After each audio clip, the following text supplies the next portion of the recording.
Chloe Miller was scrolling through her Instagram feed when her thumb suddenly froze.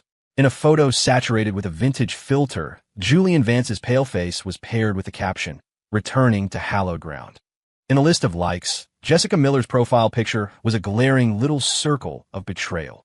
"Hey, honey, looks like your old high school classmate is back in the States," Ethan said, feigning casualness. Chloe looked up from a mountain of paperwork, a flicker of memory in her eyes. "Oh yeah, Julian Vance. He won first place in the state poetry slam our junior year. The way he stood on stage, reciting his work. He was totally my high school crush." She closed her laptop. "What? Worried your wife is going to get swept away by a ghost from the past?" Ethan wrapped his arms around her waist. "So my official husband status can't compete with the romance of some angsty teenage poet?" Chloe laughed, poking him in the chest. "Julian was dazzling back then. I'll give you that. But now, all I want is the steady warmth of a real life." "Of course," she added, her eyes twinkling, "the Valentine's Day restaurant you booked had better pass muster." That evening, the candlelight at the Valencia Hotel danced across Chloe's red lips. Ethan's hand paused as he was cutting his steak. The sharp ping of an iMessage notification from Chloe's phone cut through the restaurant's murmur. "It's Julian," Chloe said, sliding the phone toward him. The screen showed a photo of a finger with a bloody Band-Aid on it. "Says he cut himself with a fruit knife. Same old drama king. The delicate, windswept poet." Ethan raised an eyebrow. "This old flame of yours is a real piece of work, isn't he?" Chloe shook her head gently. "He was a beautiful poem once. One that's best left in a memory box." She typed a reply. "Did you get it cleaned up?" Seconds after she hit send, a FaceTime request from Julian popped up on the screen. Chloe glanced at Ethan, then answered, putting the call on speaker. "Julian, is your hand okay?" "Chloe, I was bleeding so much." Julian's voice was thick with tears. "You used to worry about me the most. What used to be should stay in the past," Chloe said, taking a sip of wine, her tone cool. "I have someone to take care of me now. You need to learn to take care of yourself." After a few more perfunctory pleasantries, it became clear Julian had nothing else to say. Growing tired of the act, Chloe said her goodbyes and ended the call. Ethan took her hand. "You're not worried? I'll get jealous?" Chloe laced her fingers through his. "You're my son now. That's a lot warmer than moonlight. Some people are meant to be admired from afar. You're the one I want to walk through life with." Later that night, curled up in Ethan's arms, Chloe's fingers unconsciously fiddled with the cuff of his shirt. "Honey, what do you think Julian really wants coming back like this?" Ethan kissed the top of her head. "Probably wants to reenact some teen drama he is playing in his head." But he smirked. "I am curious to hear the full story of this moonlight of yours." Chloe looked up, her thoughts drifting back to a crisp autumn day when she was 17. That year at the Poetry Slam, Julian's piece, Unsent Letters, won first place. Her voice was tinged with a smile. On the day of the awards, he was up on stage, the sunlight hitting his profile just right, turning it gold. The girls in the audience were screaming so loud, I thought they'd bring the auditorium roof down. And then, Ethan squeezed her cheek. Later, at the school's winter formal, he played guitar and sang, "I Will Follow You Into the Dark." Afterwards, he handed me a strawberry soda. Chloe's eyes softened. Back then, everyone passed notes in class. He'd always write these ambiguous little lines like, "The moon is really bright tonight," or "The tater tots in the cafeteria are almost as sweet as you are." "Sounds pretty romantic," Ethan commented. "But can you eat romance for dinner?" Chloe sat up straight. Senior year, he suddenly announced he was moving to Europe. Didn't even say a proper goodbye. "You, on the other hand," she poked Ethan's chest. "You handed me a cold water bottle after the track meet, tilted the umbrella completely over my head when it rained, and then you even applied to the same university as me." Ethan pulled her back into his arms. "So all my strategic planning paid off, huh? Remember our first date?" Chloe asked suddenly. "At that diner by the school? You were so nervous you knocked over half your chocolate milkshake." "That was only because you looked so damn beautiful in that white sundress," Ethan said, pulling her closer. "Not like now, when you're a little spitfire who gives me hell." "And whose fault is that?" "You're the one who spoils me," Chloe huffed. "After Julian left, I realized that I'd rather have real, solid warmth than chase some flickering, distant moonlight." Ethan chuckled. "So, some people are just destined to live in your memories." He rested his chin on her shoulder and whispered, "But I'm kind of grateful he just disappeared like that. Otherwise, how would I have ever gotten the chance to hold on to someone as amazing as you?" Chloe turned and wrapped her arms around his neck, their noses touching. "So how are you going to reward fate for its generosity?" "By spending a lifetime writing you a love story more moving than unsent letters," Ethan said, and lowered his head to kiss her. Outside, the moonlight was like water, but inside, the temperature was steadily climbing. Much later, Chloe murmured against his chest, I suddenly can't wait for us to have a real home. Get a cat. Maybe have a little munchkin who looks just like you. Ethan held her tighter. The munchkin better look like you. Beautiful and smart. His eyes were full of dreams. When we're old, we'll buy a house on the coast, watch the sunset over the sound every day. Chloe smiled, poking his chest. You promised. No takebacks. Late at night, as Chloe scrolled through the trending topics on Twitter, a red notification bubble popped up on her phone. She tapped it open and saw that a mutual friend had liked one of Julian's tweets. He's out again, Chloe said, handing the phone to Ethan, who was reading beside her. On the screen, Julian's pale face was accompanied by the text. Years spent drifting in a foreign land, only to return to a familiar city and feel so utterly alone. Does anyone understand this solitude? The location tag was a coffee shop just downstairs from Chloe's office. Ethan snorted. This artist. It's a crime he's not a screenwriter. It's his classic move, Chloe said, tossing the phone aside. He was just like this in high school, always playing the tortured soul, and you used to fall for it. Ethan teased, pulling her close. I was blind. Chloe pinched his arm. Now the only thing I see is... Her words were cut off by another notification. This time it was a direct message. Julian had sent a faded photograph. A high school-age Chloe, standing on her tiptoes to hang a wish on a tree, while he stood to the side, secretly taking the picture. Chloe, I've kept this all these years, the next message read. Every time I wanted to give up, I'd look at you. Ethan leaned over to see, a cold smile on his face. He's really laying the memory lane guilt trip on thick. Chloe typed quickly. Julian, we're not kids anymore. The reply was instant, dripping with hurt. I know you blame me for leaving without a word, but I truly had no choice. Now that I'm back, can you give me another chance? You reply, Chloe said, shoving the phone into Ethan's hands. I'm afraid I'll say something I won't regret. Ethan took the phone, an eyebrow raised. He typed, Hey Julian, our great artist. I suggest you channel all this solitude into a new collection of poems. You might even win another poetry slam. Stop trying to be a supporting character in someone else's life. He hit send. The other end went silent. Chloe burst out laughing. That was brutal. With a guy like him, you have to be blunt, Ethan said, tossing the phone onto the nightstand. But his expression turned serious. He's not going to give up that easily. Chloe snuggled deeper into his arms. As long as you're here, I'm not afraid of anything. She paused. I'm just a little worried. He and Jessica used to be close. Don't overthink it, Ethan said, patting her back. If anything really happens, I'll be the first one there. Outside, the night was dark and deep. Julian stared at the chat history on his phone, his long fingernail scratching an ugly sound across the screen. Ethan Cole, he hissed. We'll see about this. He then opened his photo gallery, selected a picture of the three of them together, and a sinister smile spread across his face. The candlelight of their Valentine's dinner flickered. Chloe was cutting her steak while Ethan refilled her wine glass. Suddenly, her phone vibrated, sliding out of her purse. The name Julian Vance on the screen was an eyesore. Is he ever going to stop? Ethan arched an eyebrow. Chloe put the call on speaker. A suppressed sob crackled through the line. Chloe, I don't think I can take it anymore. Julian's voice was heavy and nasal. I'm out of my antidepressants, and I've got a blade right here on my wrist. Julian, it's Valentine's Day. Don't start with the theatrics, Chloe said coldly. Did that cut from the other day heal up okay? Are you really this cold? Julian suddenly shrieked. You used to call me your moonlight, and now you can't even spare a single word of concern. Ethan slammed his steak knife down on the table. You douchebag. Your acting skills are even worse than your poetry was. It's all because of you. Julian wailed. Ever since you showed up, Chloe changed. She used to stay up all night helping me edit my poems. She was the first one to hug me when I won an award. That was then. Chloe gripped her fork. Now, my husband peels my shrimp for me and brings me takeout when I work late. How can you even compare? You'll regret this. Julian's voice suddenly became quiet and menacing. When I'm dead in front of you, let's see how you can live with him and have a clear conscience. Ethan snatched the phone. If you really wanted to die, you would have done it already. Don't forget to drop a pin, so I know where to send the coroner. Click. The line went dead. The neighboring table shot them curious glances. Chloe slammed her phone face down on the table, her expression livid. That man is completely unhinged. That man is completely unhinged. Chloe's expression livid. He's crossed the line, Ethan said, his brow furrowed. First he fakes an injury for sympathy, now this. Who knows what he'll do next? His eyes were wary. From now on, no matter what he says, you do not meet him alone.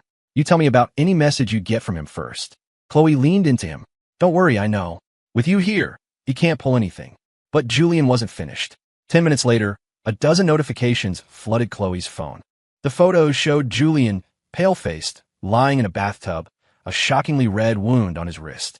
The caption read, "One last look. Goodbye, Chloe. Forever." Terrible Photoshop. Ethan saw through it instantly. The reflection of the water is warped. Just as Chloe was about to reply, a video call from Julian came through.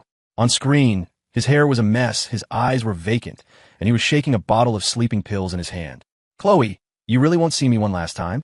"Julian, stop directing your own pathetic movie." Chloe's voice was ice. "If you have a problem, go to a hospital. Don't call me. I'm not a doctor. If you keep this up, I'm calling the police." "Ha ha ha." Julian burst into a crazed laugh. "Chloe, you and Ethan, you pair of bastards. I won't let you be happy." He suddenly turned the camera to the window. "See that black sedan downstairs? I hired someone. Wherever you go, they'll be right behind you." On the other end of the line, Julian's sobs grew louder until he let out a great, howling cry, and the video call was violently disconnected.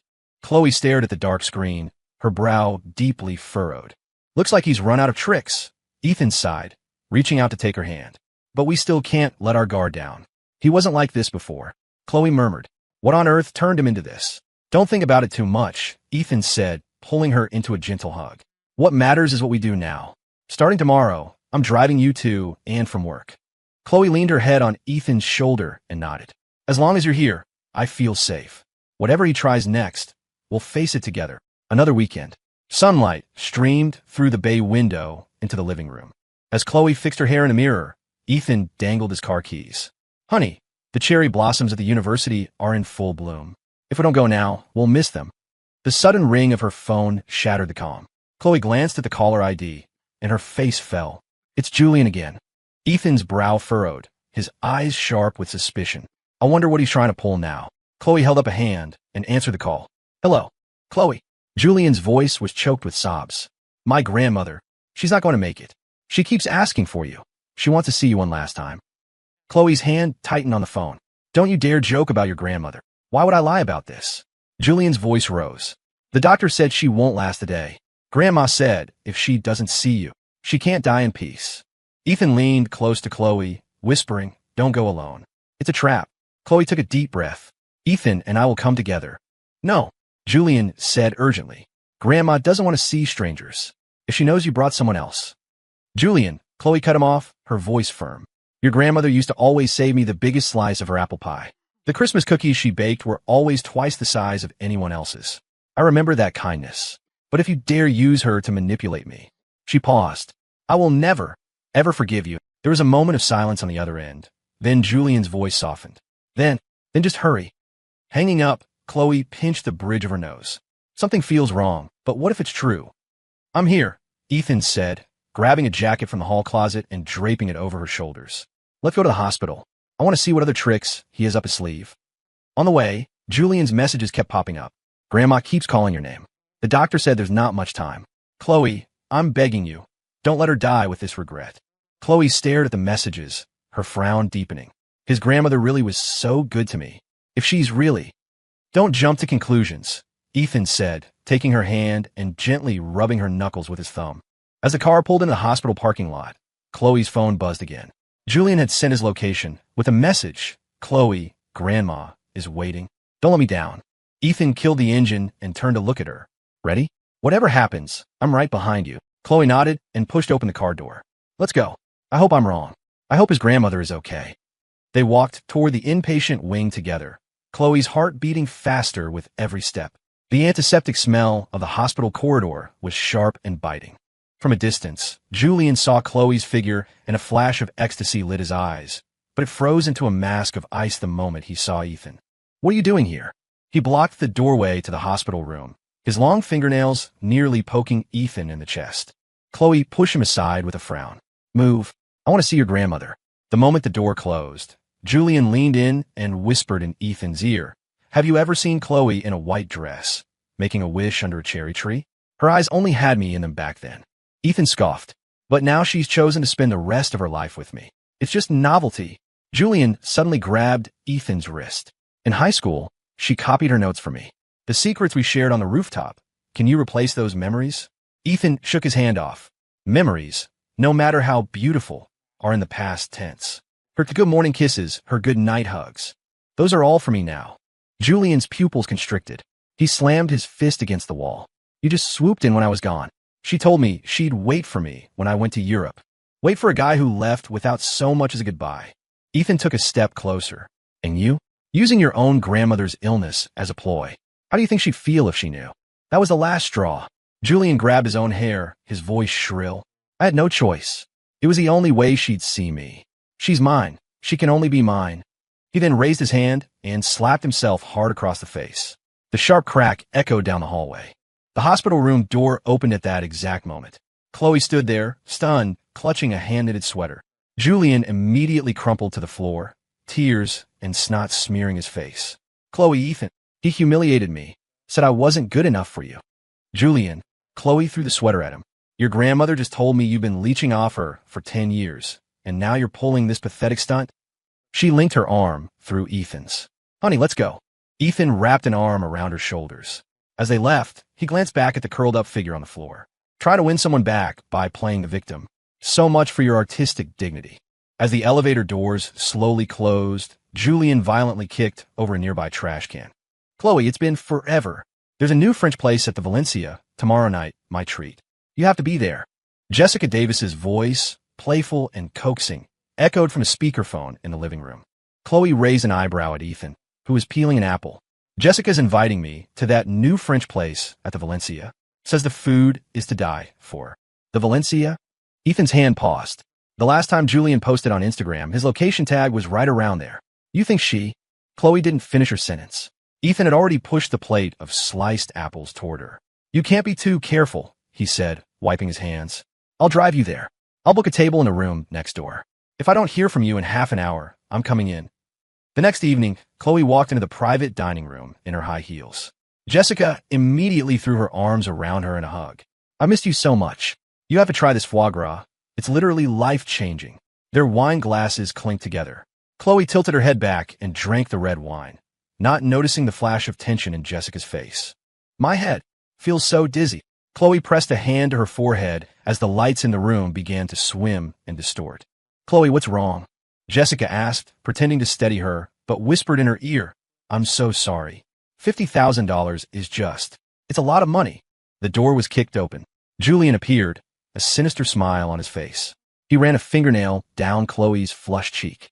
My moonlight, you're finally mine. Julian, you wouldn't dare. Chloe struggled to push him away, but her limbs were heavy and useless. What wouldn't I dare? Julian scooped her up and tossed her onto the sofa. You said you love my poetry, but you married this. This Philistine. I'm going to make you regret it. Just then, the room's door burst open. Ethan stood there, his face grim. He looked at Julian and Jessica. Conspiracy to drug, unlawful imprisonment. This evidence should be enough to put you away for a long, long time. With that, he lunged forward, yanked Julian away with brutal force, and gently laid Chloe on the adjacent sofa. Enraged, Julian swung a punch at Ethan. You son of a bitch. Ethan dodged sideways and countered with a sharp hook to Julian's face. You pathetic bastard. You don't get to touch me. Ethan followed up with a rapid series of punches. Julian was completely overwhelmed, stumbling backward, blood streaming from his nose. Stop. Stop hitting him. Jessica screamed, trying to get between them. Ethan sent Julian to the floor with a final kick, then wiped his lip. If you ever touch Chloe again, I'll kill you. The sound of sirens grew closer. Jessica collapsed to the floor, sobbing, while Julian lay on the ground, his face bruised and swollen, still muttering curses. Chloe managed to force her eyes open, her voice weak as she called out to Ethan. Honey. Ethan was by her side in an instant, gently wiping the cold sweat from her forehead. It's okay, he said softly. I'm here. The heavy clang of a steel door echoed down the hallway of the detention center. Ethan walked past rows of cold iron bars, the smell of disinfectant and dampness filling his nose. Finally, he stopped in front of a cell in the far corner. Julian was curled up on the edge of the metal cot. Hearing footsteps, he slowly lifted his head. The once pale, refined face was covered in stubble. His greasy hair stuck to his forehead. His ill-fitting jumpsuit was stained and dirty at the cuffs. What are you doing here? Julian lunged at the bars, his long nails scraping against the metal with a piercing screech. Come and laugh at me. Ethan pulled a plastic stool over and sat down. The court's verdict came down. You got 8 years. Jessica got 5. So Chloe satisfied, is she? Julian sneered, his lips twisting into a grotesque line. She said she loved the moon in my poems, and now she's the one who threw me into the darkness. Loving you once gives you the right to hurt her. Ethan's gaze was like ice, his voice frosted over. Faking depression for sympathy, using an old woman as a pawn, drugging her. What part of that has anything to do with love? She betrayed me first. Julian began to slam his fists against the bars, the sound deafening in the small cell. The promises on the school rooftop, the poems in her locker, they meant nothing. I wrote so much for her, and she just turned around and fell into your arms. Get a grip, Ethan said, standing to leave. That's not love, it's obsession. And it's sick. Did you really think these disgusting games would make her come back to you? Ethan. Julian suddenly went quiet, his voice low and menacing.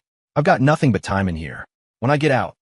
By the time you get out, Chloe and I will have a kid in elementary school, Ethan said without turning back. My advice? Focus on your rehabilitation. Stop daydreaming. The bars in here are a lot colder than the moon in your poems.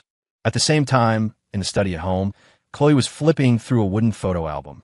An old photograph slipped from between the yellowed pages. In the photo, her high school self and Julian were standing under a cherry tree, their innocent smiles frozen in time. Hearing the front door open, she gently placed the album on the desk and turned to greet Ethan with a brilliant smile. The sunlight filtering through the sheer curtains bathed her in a soft, warm glow. Still looking at old pictures?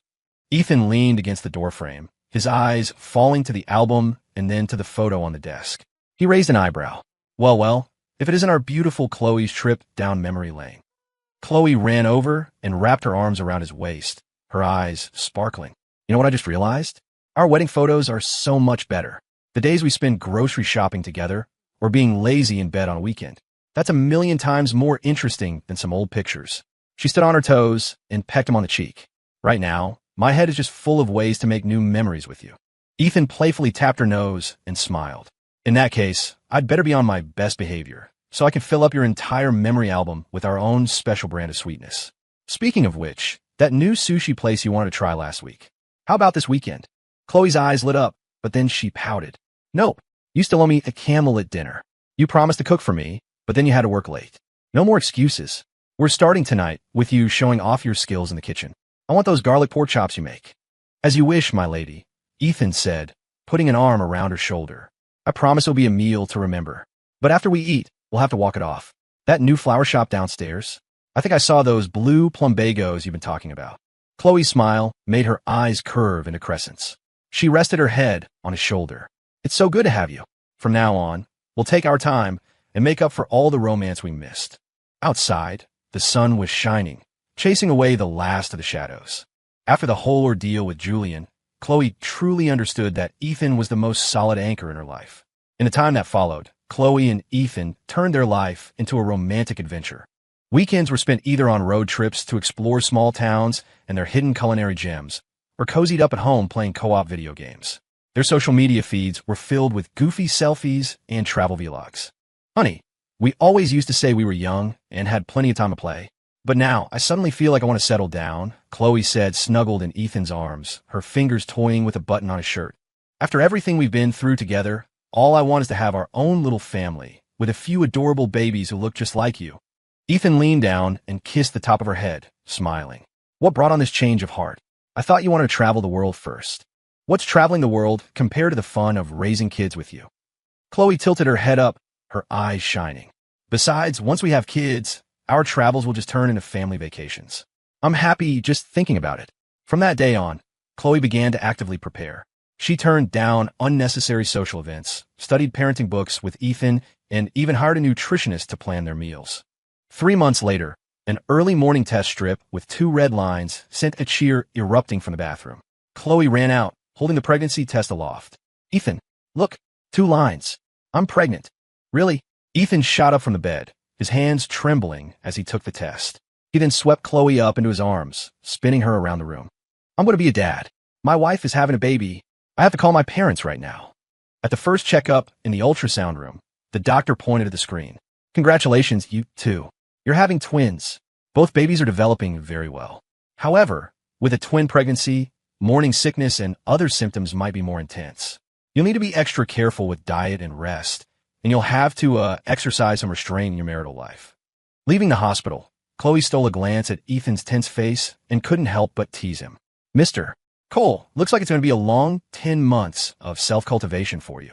As long as you and the babies are safe, I can handle 10 months or even longer, Ethan said, squeezing her hand tighter. But you have to promise me 3 meals a day, on time, and you stop working by 9 o'clock at the latest. I know, my dear warden, Chloe said, swinging their joined hands. But I'm starving right now. I want your special barbecue ribs with double the sauce. Yes, ma'am. Anything for my hero. Ethan laughed as he carefully helped her into the car. During the second trimester, Chloe looked at her growing belly and pouted at Ethan, who was massaging her swollen legs. I've already gained 20 pounds. Am I ever going to fit into my cute dresses again? In my eyes, you're more beautiful now than ever before, Ethan said, leaning down to kiss her pregnant belly. Besides, after the babies are born, I'll be your personal trainer every day. I guarantee you'll be a hot mama again in no time. Just then, her phone buzzed with a video call from her best friend. I heard our Chloe is having twins. Sophia held up a baby gift box to the camera. This is a little something for my 2 god babies. When they're born, their godmother is going to spoil them rotten. You're faster than I am, Chloe laughed. But you promised. You have to help me babysit. No problem. You can count on me. Late one night, Chloe tossed and turned, unable to sleep. She poked Ethan, who was fast asleep beside her. Honey, I have a sudden craving for that peach cobbler your mom makes. What do I do? Ethan was instantly awake. He stroked her hair. You just lie here and rest. I'm going to the kitchen to make it right now. I promise you'll have it before the sun comes up. Watching Ethan's busy figure in the kitchen, Chloe leaned back against the headboard, happily caressing her belly. Babies, she whispered, you have the best father in the whole world. With him here, our future will be full of nothing but sunshine and laughter. The moonlight streamed softly into the room. Chloe was long asleep. Ethan looked at his wife's peaceful face, then down at her round belly. He let out a soft sigh, but his lips were curved into a smile. Thank God my Chloe isn't like one of those heroines in a trashy novel, who sees her old flame and forgets all about her husband. If she were, I'd never have this life, holding my wife, waiting for my babies. The days ahead were full of sweetness and hope. The end.